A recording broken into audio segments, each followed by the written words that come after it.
nagmamahal ako sa aming simpleng buhay na may pangarap syempre. O diba nakita niyo ng aking Junakis? O diba napakasipag niya. Siya na daw ang maghuhugas ng pinggan. So pinabayaan ko na siya para naman matuto syempre. At ayan din naman ang turo ng kanyang mami Sarah na tulungan ako sa mga gawaing bahay. Kahit paano syempre nakakabawas sa mga gagawin ko, diba? Tapos ayan nga, nagwalis na siya. Tapos nun, naglinis kami ng electric fan. Dalawa muna nilinis niya.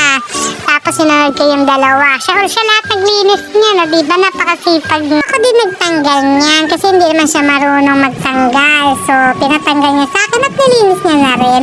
Ayan, dyan nga pala siya naglinis sa banyo kasi nga, hindi niya sa lababo dahil mataas masyado. Kaya dyan na siya sa CR namin. So, ayan, ako nga naman, inayos ko na din yung nilaban ko.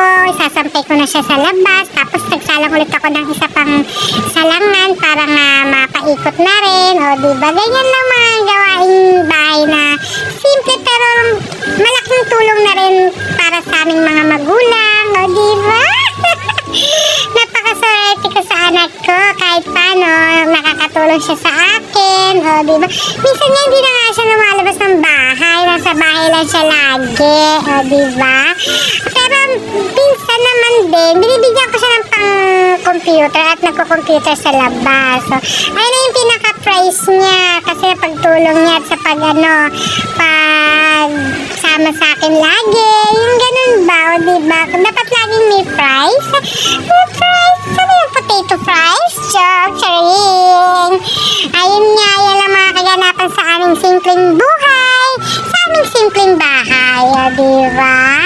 Ayan lang. Tapos yan, kinabit ko na rin. O, diba? Sarap-sarap sa piling na malinis yung mga gamit-gamit. Ayan lang po mga kaganapan sa aming simpleng buhay. Thank you for watching.